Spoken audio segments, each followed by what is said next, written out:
Ja, het is weer een iets andere DRS, de race show zoals jullie van ons gewend zijn. Namelijk weer een Engelse, maar wel weer met hele leuke mensen. Namelijk de mannen achter P1. That was, did you understand anything of that or not? Absolutely. No, I heard P1. I heard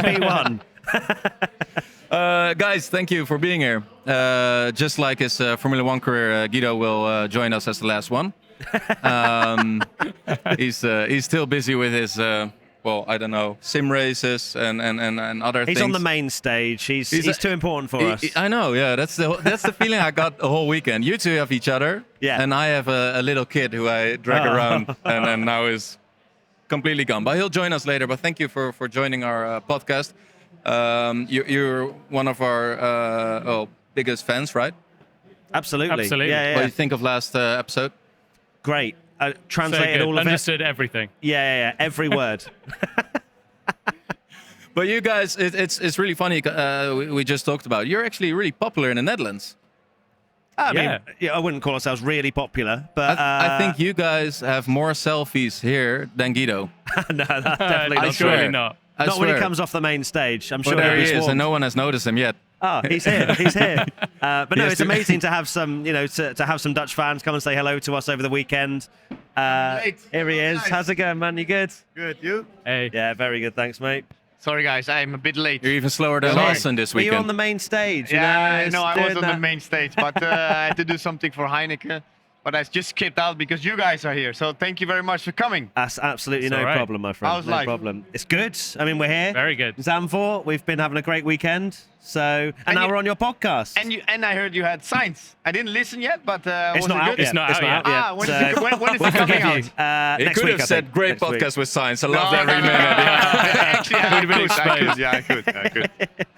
So hopefully next week we have Carlos. But yeah, he was amazing. We had him for an hour, which was it's unheard of to get Formula One drivers for an hour. Yeah. So yeah, we were very special and very privileged to have that moment with him. Because I just told them, it's really funny. They watched you when you were driving Formula One back in 2013, but now it's the other way around. We're starting a podcast, and these are now our... now it's the other way around. Yeah. Now we're watching you guys. Yeah, and that's so weird. That's going to go in our Twitter bio. Of the chart, Yeah, that's what I said.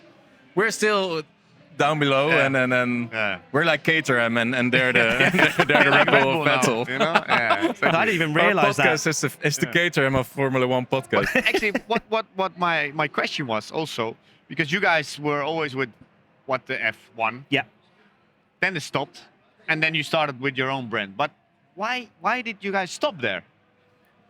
We moved on from WTF1 because we wanted to create something ourselves. So Tommy built WTF1 from his university bedroom many years ago, sold the brand in 2016, and then we were employees. So he brought me on essentially in 2017 to be a presenter for the YouTube channel, and we grew it to what it was today. But we wanted to be our own bosses really, and to be able to take creative control of the decisions we want to make. If we want to come to Zandvoort and meet some fans and have a bit of fun, that's what we can do, rather than getting permission. And how's that? It's amazing. I mean, this whole week we've been here since Tuesday as well, so we've had a great time. Obviously, booked a Airbnb on the beach, and it's great to have that freedom ourselves, and we're in control of everything and enjoying ourselves as much as doing the work as well, because at the end of the day, we're massive Formula One fans, so it's fun, and we want it to be fun. But Tommy, you started WTF1. What was it?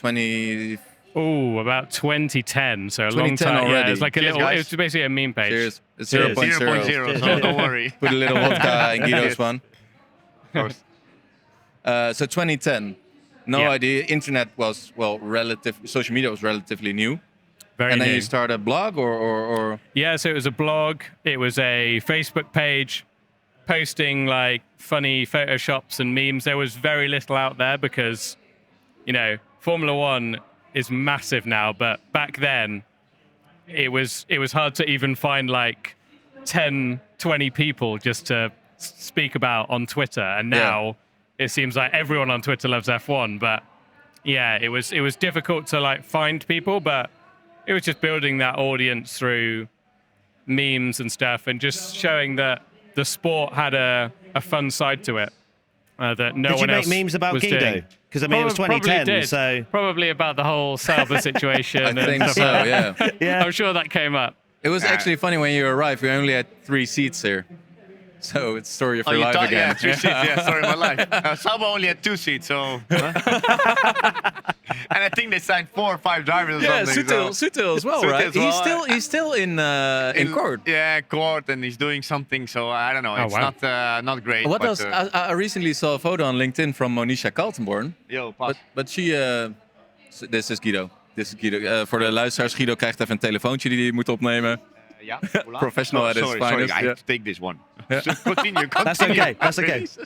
Like I said, never fails to amaze me. But back Sorry, to the I'm going to start. have to take this as well. Sorry. It's unbelievable. So back in 2010, you started. You were a sim racer in your. Sorry. No, that's fine.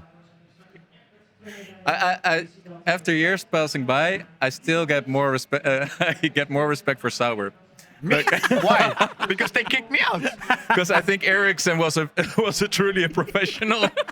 Well, I'm a professional, Did you but do man, this I during have so many debrief? things going. I mean, I'm happy you guys are here, but like, yeah, can you do an interview here? Can you do this? It's Yeah, like I know, but crazy for we're me. in the middle of a fucking Yeah, interview right now. sorry for that. No, I love it. This is a new 10 minutes experience. late. Get it, Yeah, bro. you Love were it. talking about memes. But how's the This wife? is a good meme. This is a good meme, yeah, That was yeah. not my meme. Was not my wife. So anyway, sorry. So 2010, you started for the 4th fucking time, and then you joined because you were just making videos on YouTube.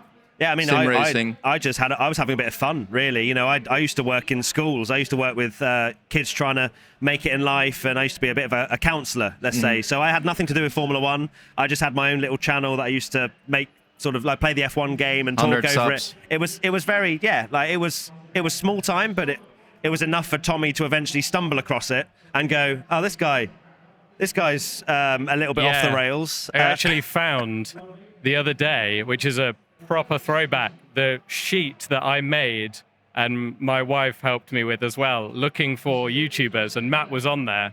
Thankfully, it was and he was good. Thankfully, grading. it was He was good. like it was literally like humor, personality, and then like a little bio. And and you gave me a 1 out of 10 for all of them, didn't you? No. You were the only one on the list. I did the same with him, but we couldn't find anything on I YouTube. know. Punctual, funny, Yeah. good mate. Yeah. There you go. Video. Earring.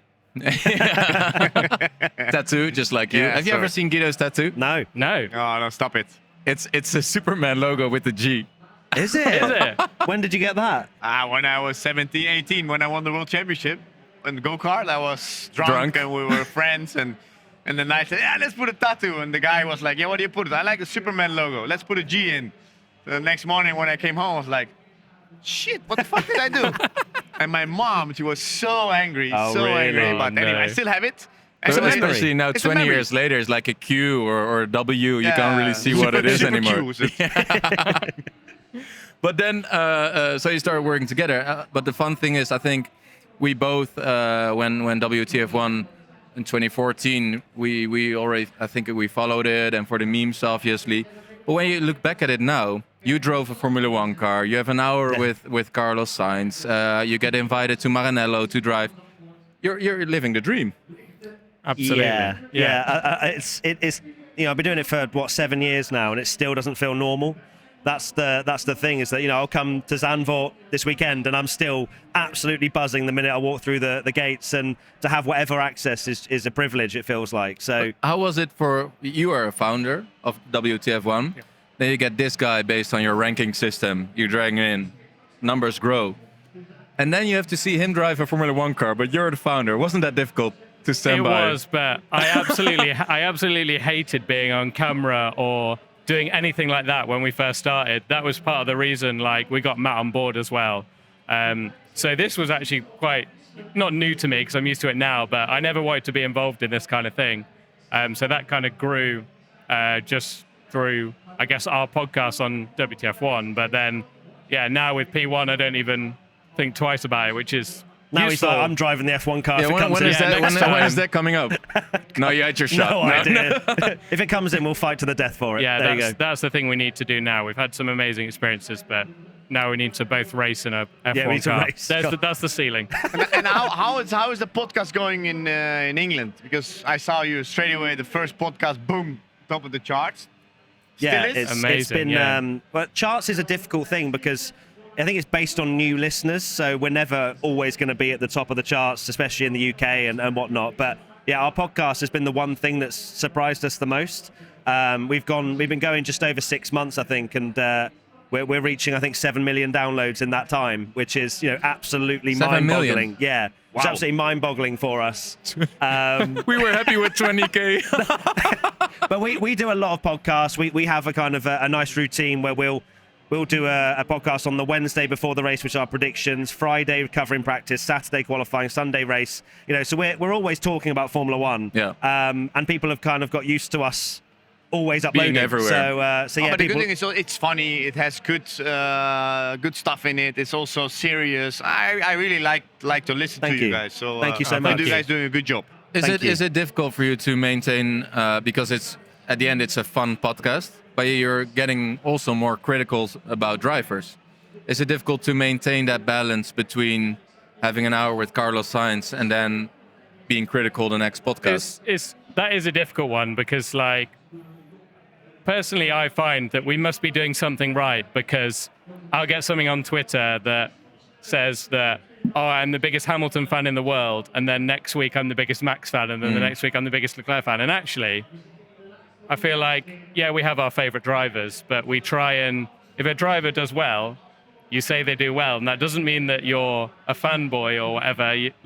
They deserve that praise, and if they do badly, you criticize them and say they need to improve. But yeah, I think maybe some people on the internet don't quite understand that, if a driver has a bad race, just because they're coming on the podcast, we can't be like, oh yes, what an amazing race from them, and then they come on the podcast, because we kind of would lose our credibility and stuff. We sort of pride ourselves on being the voice of the fans as well, because we are fans. So we are just. Have you ever got an angry driver in the DMs apart from Guido? Have we ever had an angry F1 driver? Yeah, in the DMs. No. No? No, surprisingly not. No, I mean, No, as not yet. F1 fans, we would have been celebrating them being in our DMs no matter what. But True. but no, we've not had anyone complaining, No? really. Not even Grosjean. No, not even. Should be good to have him on the show, Grosjean. Grosjean, on our show. In their show. Oh, their show, Yeah. because with us he's No, not with coming. he will not like us. He doesn't like you. No, I don't like him. I also don't like him so much, but he's a good driver. I think he has a good career. He's racing in America. This year is a bit tough for him, but. But when you guys bumped into each other in Daytona, it wasn't really I heartwarming. was like, hey, is that? Yes. No. Okay, then not. It's a bit Like strange, that scene so. from Step Brothers where they have to hug it out. Exactly. But anyway, it's like this, and I really have to excuse you guys because I already have the next thing going on. Because the thing is, where are you going? I am sponsored also a little bit by Heineken, so I have to do a lot of things with Heineken.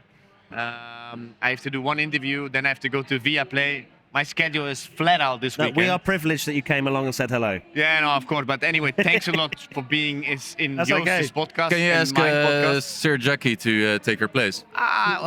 If you ask a question, then a complete different story is coming out just on stage. So I would not Really? put him in the podcast. Yeah, it's I not think a- he's a legend. Really, he's a big legend, but he's getting maybe a little bit too old. But Okay. good. Too many And next Heinekens. time, I like to be on your podcast. Absolutely, If you like absolutely, it. Yeah, absolutely. definitely. We'd love to have you on. Thank you, guys. Thanks Cheers, for coming. cheers, and cheers. Yeah, all cheers. the best in the Cheers, future. cheers. And Thank keep you in so touch. much. Joost, I think you can handle it. Huh? Yeah, I handle it.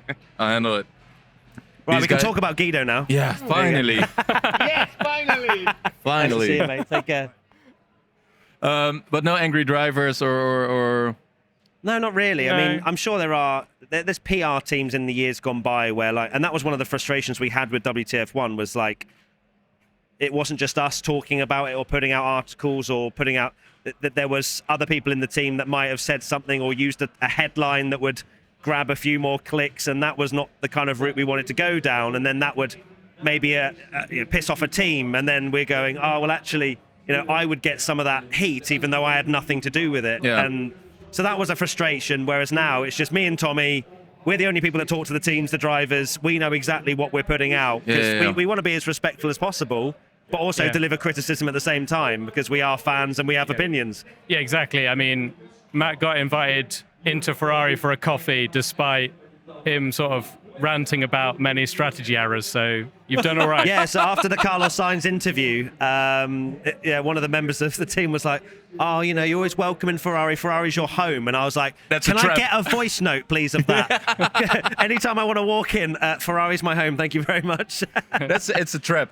Yes, Yeah. 100%. I would never walk in unless someone literally went, come They'll in. walk in and the whole room will go silent, and they'll be like, Leading "It's horse him." head in your hotel. Welcome to Maranello, fucker. Yeah. No, but that's because, for example, here in Netherlands, it's all about Max, obviously, and it's unbelievable what we see. But even with Guido, we can only talk critical about drivers if he knows they're not relevant anymore. So, for example, Grosjean, well, you know, not a good word, but he knows he'll never get that Lamborghini seat, so that's great. But if we want to have Hülkenberg in the show, no fucking way we're gonna. No chance. No. Yeah, And there's not a bad word to say about Hülkenberg, by the way. Yeah. Where's your ceiling? Because I mean, you're going really, getting really big now. Yeah, well, I mean, it's been crazy because P1, we thought at this stage we'd be still trying to shout where we've gone, what we're up to, but the support we've had has been so unbelievable that we've had to kind of have a bit of a reset and go, well, oh God, people know where we've gone. Now we need to satisfy their content needs. We want to, you know, give as much as we can to them. You know, we've dipped our toes into like live shows, for example, and that's something we want to do a lot more of moving forward, where we did a show in Leicester Square in London a few months into when we launched, and we had 320 people there, and it was amazing. And we want to just sort of create that fan community as much as we can across the world, not just in the UK. And our demographics kind of suggest that we're sort of getting there. We've got like listeners in India, and we've got listeners in Australia, and so it's really awesome to see that we've kind of got that. But as the ceiling goes, I don't know.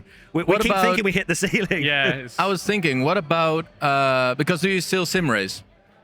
My sim rig is more of a towel rack at the moment. It's got like clothes, towels, but occasionally I'll be like, right, it's time. But not a huge amount, no. And you?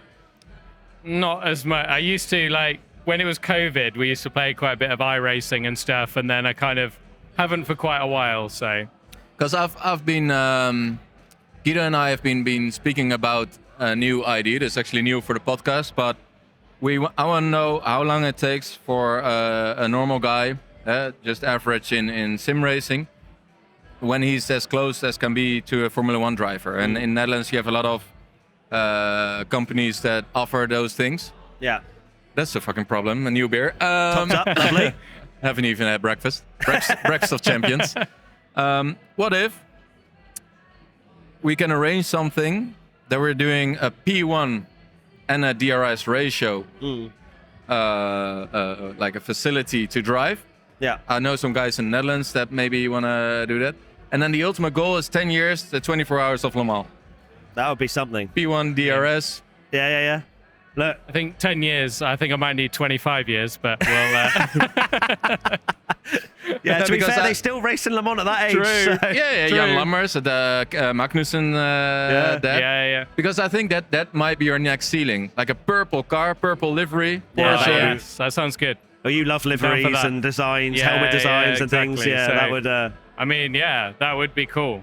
Very cool. Yeah, I'd love to do real life stuff. And then we have 3 drivers. We promised Guido one, and then the day before the race, say, Guido, we only have 3 seats. And then we'll say, this is for Sue leaving us. this podcast. Guys, thanks so much for coming by. Thank you for having us on. Thank you. Have a great time in Zandvoort. Thank Go you so see much. Fish. Gonna be good. And see you soon. Thank you. Cheers. Sluit hem even af. Bedankt voor het kijken en luisteren. Want kijken vooral omdat we nu natuurlijk ook op YouTube zijn. Dus kijk daar, DRS, de race show. Dit waren Matt en Tommy van P1. Als je dat nog niet kent, luister het even. Spotify staan ze. Is een hele leuke podcast. Wel in het Engels, net zoals deze. Maar een ontzettend leuke podcast. Dankjewel en heel veel plezier met de race.